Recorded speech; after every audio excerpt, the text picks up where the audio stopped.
Welcome to MPS study circle. ఈరోజు మనం APPSC group 2 Indian society నుంచి పార్ట్ 1 వీడియో చూద్దాము. ఆల్రెడీ మన యూట్యూబ్ ఛానల్లో ఇండియన్ హిస్టరీ నుంచి, జియోగ్రఫీ నుంచి 30 క్వశ్చన్స్, 60 క్వశ్చన్స్ అనేవి మనం కంప్లీట్ చేసుకున్నాము. ఈ క్వశ్చన్స్ని మనము ఏపీపీఎస్సి 2024లో కండక్ట్ చేసినటువంటి గ్రూప్ 2 ప్రిలిమ్స్ నుంచి ఆ క్వశ్చన్స్ తీసుకొని ఇప్పటి వరకు మనం 60 క్వశ్చన్స్ అనేవి కంప్లీట్ చేసాము.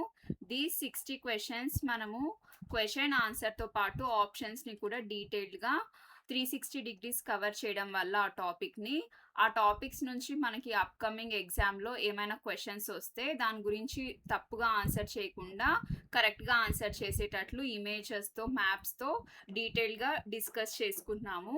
సో ఈ రోజు నుంచి మనకి ఇండియన్ సొసైటీ నుంచి క్వశ్చన్స్ స్టార్ట్ అవుతాయి. లేట్ చేయకుండా క్వశ్చన్స్లోకి వెళ్ళిపోదాం.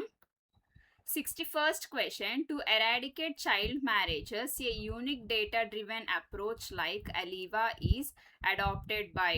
బాల్య వివాహాలను నిర్మూలించడానికి అలీవా వంటి ప్రత్యేకమైన డేటా ఆధారిత విధానాన్ని ఎవరు అవలంబిస్తున్నారు? ఆప్షన్స్: రాజ్గఢ్ డిస్ట్రిక్ట్ ఆఫ్ మధ్యప్రదేశ్లోని రాజ్గఢ్ జిల్లా, వర్ధా డిస్ట్రిక్ట్ ఆఫ్ మహారాష్ట్రలోని వర్ధా జిల్లా, నాయగఢ్ డిస్ట్రిక్ట్ ఆఫ్ ఒడిషాలోని నాయగఢ్ జిల్లా, వరంగల్ డిస్ట్రిక్ట్ ఆఫ్ తెలంగాణలోని వరంగల్ జిల్లా. దీనికి కరెక్ట్ ఆన్సర్ వచ్చేసి నాయగఢ్ district of Odisha. Let's see this question in detail. ALIVA is an innovative data-driven platform and registry launched by the Nayagarh District Administration in Odisha to track and prevent child marriages. అంటే అలీవా అనేది ఒక innovative data platform. దీన్ని ఒడిషాలోని నాయగఢ్ జిల్లా administration start చేసింది. ఇది ఏం చేస్తుందంటే, ఇది జిల్లాలోని అడాలసెంట్ గర్ల్స్ అందరి వివరాలను, అంటే వాళ్ళ ఏజ్, ఎడ్యుకేషన్, హెల్త్ స్టేటస్ వంటి వాటిని ఒక రిజిస్టర్లో మెయింటైన్ చేస్తుంది. దీనివల్ల ఎవరైనా అమ్మాయి స్కూల్ మానేసినా లేదా బాల్య వివాహం జరిగే రిస్క్ ఉన్నా సఖీస్ అంటే వాలంటీర్స్ వెంటనే అలర్ట్ అయ్యి ఆపుతారు. అర్థమైంది కదా? నేను ఈ పీడిఎఫ్ని మన టెలిగ్రామ్ గ్రూప్లో పెడతాను. మీరు అక్కడ నుంచి డౌన్లోడ్ చేసుకొని మీరు ఎప్పుడు కావాలంటే అప్పుడు రివైజ్ చేసుకోవచ్చు. టెలిగ్రామ్ లింక్ నేను డిస్క్రిప్షన్లో ప్రొవైడ్ చేస్తాను. You can go there and download. Next question. 62nd question. A circular structure used by Zoroastrians for excarnation or the disposal of human dead bodies through exposure to the natural elements and scavengers animals such as vultures is called. జొరాస్ట్రియన్లు ఆచారంలో చనిపోయిన వారి మృతదేహాలు కుళ్ళిపోవడానికి వాటిని సహజ మూలకాలు మరియు రాబందులు వంటి scavenger జంతువులకు బహిర్గతం చేయడం కోసం ఉపయోగించే వృత్తాకార నిర్మాణాన్ని ఏమని పిలుస్తారు? ఆప్షన్స్: దక్మా, అపరిగ్రహ, సల్లేఖన, షెన్షాయి. దీని కరెక్ట్ ఆన్సర్ వచ్చేసి దక్మా అనేసి అంటారు. We will see this answer in detail. A dakmo also known as a tower of silence. దక్మాని టవర్ ఆఫ్ సైలెన్స్ అని కూడా అంటారు. is a circular raised structure used by Zoroastrians for the disposal of the deceased. వాళ్ళు చనిపోయిన తర్వాత వాళ్ళ శవాన్ని అక్కడ డిస్పోజ్ చేస్తారు ఈ టవర్ ఆఫ్ సైలెన్స్లో. So Zoroastrians beliefs. According to Zoroastrian tradition, dead bodies are considered as nasu. Zoroastrian నమ్మకం ప్రకారం చనిపోయిన బాడీని నాసు లేదా పొల్యూటెంట్గా భావిస్తారు. So they don't bury or cremate, ఎందుకంటే పంచభూతాలైన గాలి, నీరు, నిప్పు అపవిత్రం కాకూడదని వాళ్ళు నమ్మకం అన్నమాట. నెక్స్ట్, అందుకే ఈ దక్మా అనే వృత్తాకార నిర్మాణంలో బాడీని పెట్టి గద్దలు తినేలాగా వదిలేస్తారు. ఈ ప్రాసెస్నే మనము ఎక్స్కార్నేషన్ అనేసి అంటాము. దీని స్ట్రక్చర్ విషయానికి వచ్చేసరికి మనకి 3 లేయర్స్గా 3 కాన్సెంట్రిక్ సర్కిల్స్గా డివైడ్ చేసి ఉంటుంది. ఇందులో అవుటర్ వచ్చేసి మెన్కి, ఇన్నర్ మిడిల్ వచ్చేసి ఉమెన్కి, ఇన్నర్ వచ్చేసి చిల్డ్రన్కి అనేసి డివైడ్ చేసి ఉంటారు. If coming to another options, Aparigraha అంటే a Jain principle of non possessiveness. అంటే మనకి దేని మీద ఆశ లేకుండా, గ్రీడీనెస్ లేకుండా ఉండిపోవటాన్ని అపగ్రిహ, అలా తయారవ్వటాన్ని అపగ్రిహ అనేసి అంటారు. సల్లేఖన అంటే a Jain religious practice of fasting to death. అంటే ఇంకా మనం చనిపోదాం అనేసి డిసైడ్ అయిపోయేసి తినడం మానేయటాన్ని సల్లేఖన అంటారు. It is related to Jain religion. అంటే జైన్ వాళ్ళు ఇలా చేస్తే దాన్ని సల్లేఖన అని అంటారు. బుద్ధిస్ట్ వాళ్ళు కూడా ఇలానే చేస్తారు. దానికి వేరే పేరుంది. నేను ఇండియన్ హిస్టరీ డిస్కస్ చేసేటప్పుడు చెప్పాను. దాన్ని కమెంట్ సెషన్‌లో మెన్షన్ చేయండి. ఒకవేళ ఆ వీడియోస్ చూడాలి అని అంటే మన యూట్యూబ్ ఛానల్‌లోనే ఏపీపీఎస్సీ ఇండియన్ హిస్టరీ అనేసి ప్లేలిస్ట్ ఉంటుంది. అక్కడికి వెళ్ళి వీడియోస్ చూడండి. Shenshai, one of the 3 main calendars used by the Parsi Zoroastrian community. అంటే జొరాస్ట్రియన్స్ వల్ల క్యాలెండర్ని షెన్షాయి అనేసి అంటారు. నెక్స్ట్ క్వశ్చన్ చూద్దాం. So before going to next question, ఇక్కడ చూపించే ఇమేజెస్ ఇది వచ్చేసి tower of silence or Dakhma. ఈ టవర్ కి చుట్టూ చూసారు కదా వల్చర్స్ అనేటివి ఉన్నాయి. ఇక్కడ ఒక డెడ్ బాడీని తీసుకొని వెళ్తున్నారు. So here they will place that body and ఇంకా వాళ్ళు వెళ్ళిపోతారు. అప్పుడు ఈ వల్చర్స్ వచ్చేసి దాన్ని ఫినిష్ చేస్తాయి.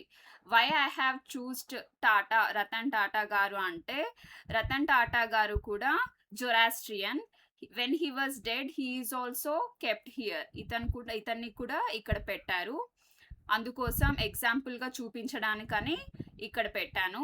నెక్స్ట్ క్వశ్చన్ చూద్దాము. 63rd క్వశ్చన్, దిక్కు అంది మీన్స్. దిక్కు అంది అంటే marriage by exchange in Koya and Savara tribes. Koya మరియు సవర తెగలలో వినిమయం ద్వారా జరిగే వివాహం. Marriage by capture in Naga tribes. Naga తెగలలో అపహరణ ద్వారా జరిగే వివాహం.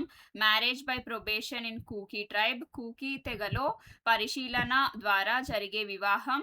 Marriage by negotiation in Ho tribes. Ho తెగలలో సంప్రదింపుల ద్వారా జరిగే వివాహం. కరెక్ట్ ఆన్సర్ వచ్చేసి marriage by negotiation in Ho tribes. Ho తెగలలో సంప్రదింపుల ద్వారా జరిగే వివాహాన్ని దిక్కు అండి అనేసి అంటారు. దీని డీటెయిల్గా చూద్దాం. The Ho tribe primarily located in the Chota Nagpur plateau region. Ho తెగ అనేది ముఖ్యంగా మనకి జార్ఖండ్ మరియు ఒడిస్సాలోని ఛోటా నాగ్పూర్ ప్రాంతంలో ఉంటుంది. వీరిలో అంది అనేది, దిక్కు అనేది ఒక గౌరవప్రదమైన సంప్రదాయ వివాహం. అంటే పెద్దలు కుదుర్చుకునే పెళ్లి, అరేంజ్ మ్యారేజ్ అన్నమాట. ఇక్కడ దిక్కు అంటే అవుట్ సైడర్ అని అర్థం. సో అర్థమైంది కదా, అండి ఆర్ దిక్కు అండి అని అంటే అరేంజ్ మ్యారేజ్, పెద్దలు కుదిర్చిన పెళ్లిని దిక్కు అండి అనేసి అంటారు హో ట్రైబ్స్లలో. అదే మ్యారేజ్ బై క్యాప్చర్ అంటే ఒరోటిపి. దీన్ని క్యాప్చర్స్ అంటే అపహరణ చేసి పెళ్లి చేసుకుంటారు కదా, దాన్ని ఓపోటిపి అనేసి అంటారు. Marriage by intrusion or another. When a woman forces her way into the house of the man she wishes to marry and stays until the family accepts. అంటే ఒక లేడీ తనకి ఇష్టమైన వాళ్ళని పెళ్లి చేసుకోవాలి అనేసి వాళ్ళ కుటుంబంతో వెళ్ళి వాళ్ళతో పాటు ఉండటం అన్నమాట. వాళ్ళు ఒప్పుకునేంత వరకు వాళ్ళతో పాటు ఉండి పెళ్లి చేసుకోవడం. Next marriage by mutual concept అంటే Raji Khushi. A love marriage, this is nothing but love marriage. Parents ఒప్పుకోకున్నప్పటికీ పెళ్లి చేసుకోవడం, దాన్ని రాజీ ఖుషి అని అంటారు. Next question, 64th question, the online portal developed by the Government of India for effective enforcement of the Child and Adolescent Labor Prohibition and Regulation Act 1986, which was amended in 2016 is. బాలల మరియు కౌమార labour నిషేధం మరియు నియంత్రణ చట్టం 1986. దీనిని 2016లో సవరించారు. సమర్థవంతంగా అమలు చేయడం కోసం భారత ప్రభుత్వం ఏ ఆన్లైన్ పోర్టల్ను అభివృద్ధి చేసింది? Options spark, Srujan, Yukti, pencil. Correct answer వచ్చేసి pencil. Will see this answer in detail. Pencil stands for Platform for Effective Enforcement for No Child Labor. It was launched by Ministry of Labor and Employment to provide a mechanism for enforcement, rehabilitation and monitoring of child labor. పెన్సిల్ని ministry of labour and employment వారు launch చేశారు. దీని ద్వారా ఏంటి అంటే child labour అనేది జరగకుండా వాళ్ళని ట్రాక్ చేస్తూ ఒకవేళ దాని మీద ఏమైనా కంప్లైంట్స్ వస్తే దాన్ని నిర్మూలించడానికి అనేసి ఇది ఒక ఆన్లైన్ పోర్టల్ పెన్సిల్ అనేది. Next coming to other options, SPARC అనేసరికి scheme for promotion of academic and research collaboration. So SPARC అంటే it is related to academics education. So Srijan is an online portal for indigenization portal for defense. Srijan is related to defense. Yukti, Young India combating COVID with knowledge, technology and innovation. It is an online portal related to COVID. Next question చూద్దాం. 65th question. Consider the following statements. ఈ క్రింది ప్రకటనలను పరిగణించండి. WP Scott defined divorce as an institutionalised arrangement for terminating the marriage relationship and allowing each partner the right to remarry. WC Scott విడాకులను వివాహ సంబంధాన్ని రద్దు చేయడానికి మరియు ప్రతి భాగస్వామికి పునర్వివాహం చేసుకునే హక్కును అనుమతించే సంస్థగా ఏర్పాటు అని నిర్వచించారు. Second statement, the first legislation in respect of the dissolution of marriage in India was enacted in 1869 and is Parsi marriage and divorce act. భారతదేశంలో వివాహ రద్దుకు సంబంధించి 1869లో రూపొందించబడిన మొదటి చట్టం మరియు పార్సీ వివాహ మరియు విడాకుల చట్టం. Next option Statement 3, the irresponsible departure from the home on the part of husband, leaving the family to fend for itself is called the poor man's divorce. ఏ భర్త అయినా బాధ్యతరహితంగా ఇంటి నుంచి వెళ్ళిపోవడాన్ని, కుటుంబాన్ని తన కోసం వదిలేయడాన్ని ద పూర్ మ్యాన్ డివోర్స్ అని అంటారు. Which of the above given statements are correct. పైన ఇచ్చిన ప్రకటనలలో ఏది సరైనవి. ఇక్కడ ఇచ్చిన 3 స్టేట్మెంట్స్లలో ఏది కరెక్ట్ స్టేట్మెంటో మనము చూస్ చేసుకోవాలి. So first and second statements are correct. WP Scott చెప్పినట్లు మనకి మ్యారేజెస్ అనేది విడాకులు తీసుకోవడం అనేది మళ్ళీ మన పార్ట్నర్ని రీమ్యారీ చేసుకునేదానికి హక్కు ఇవ్వడం లాంటిది అనేసి. And next statement is poor man's divorce అంటే ఇండ్లు వదిలేసి వెళ్ళిపోవడాన్ని పూర్ మ్యాన్స్ డివోర్స్ అనేసి అంటారు అని. ఈ 2 statements correct. Will see this answer in detail. So second statement అనేది మనకి ఎందుకు ఇన్కరెక్ట్ అంటే, while the Parsi marriage and divorce act exists, the first major legislation regarding the dissolution of marriage in India was the Indian divorce act of 1869. 1869లో మనకి నిజంగానే ఒక act అనేది వచ్చింది, but it is related to Indian divorce act of 1869. This is applicable to Christians. కానీ మనకి స్టేట్మెంట్లో ఏమిచ్చారు, మనకి యాక్ట్ పేరే తప్పిచ్చారు. Parsi marriage and divorce act అనేసి ఇచ్చారు. మనకి ఈ యాక్ట్ 1869లో ఈ యాక్ట్ అనేది రాలేదు. మనకు వచ్చిండేది ఏంటి, Indian divorce act 1869. That to ఆ డివోర్స్ యాక్ట్ అనేది ఎవరికి అప్లికేబుల్ అవుతుందంటే క్రిస్టియన్స్కి మాత్రమే అప్లికేబుల్ అవుతుంది. Hope you guys got it. ఈ వీడియో మీకు నచ్చింది అనేసి అనుకుంటున్నాను.